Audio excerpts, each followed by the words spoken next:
The barge emerged from the fog like a corpse, breaching the surface of a lake, rusted, skeletal, and reeking of rot.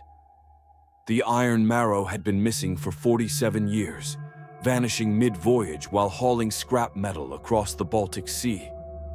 Now it drifted into Oslo harbor, its hull groaning, its deck slick with a black, tar-like substance that shimmered under the dock lights. Captain Harlan Voss adjusted his raincoat and spat into the water. "Government wants us to secure it before sunrise," he barked to his two crewmates, Micah, a wiry engineer with trembling hands, and Jessa, a salvage diver whose skepticism was as thick as her accent. In and out. No heroics. The barge's gangplank sagged under their weight. Inside, the air was colder, sharper, as if the ship had siphoned the warmth from their bones. Micah's flashlight flickered over walls streaked with oily residue. "Boss," he stammered, "this ain't right. That smell, like burned hair." Jessa brushed her fingers against a rusted porthole.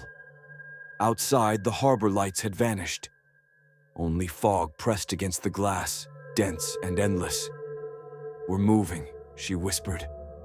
"The barge, it's dragging us back out to sea." Harlan ignored her.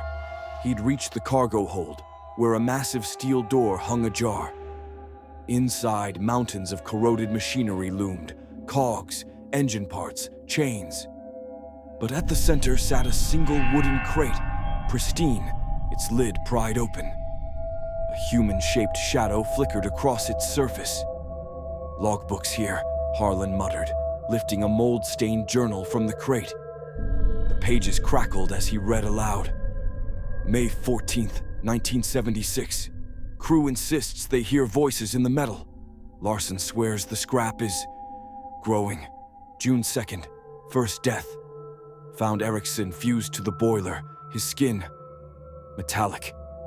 God help us, it's in the iron now. It's in our..." The book disintegrated. Micah screamed. Something slithered in the dark, a sound like nails dragged over sheet metal.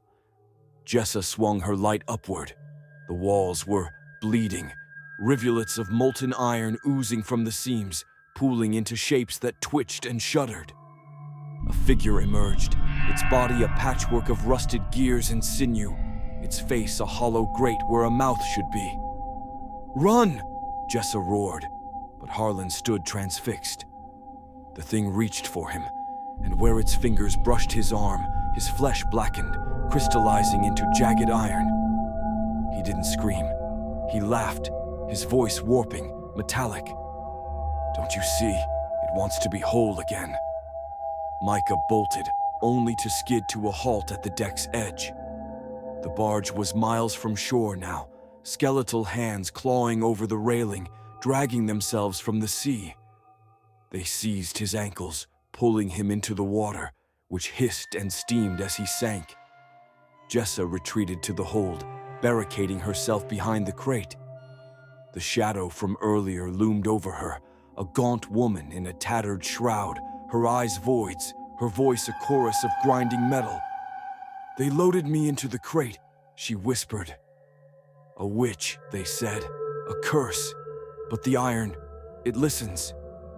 The barge shuddered. Walls dissolved into liquid metal, swallowing tools, pipes, Harlan's half-transformed corpse.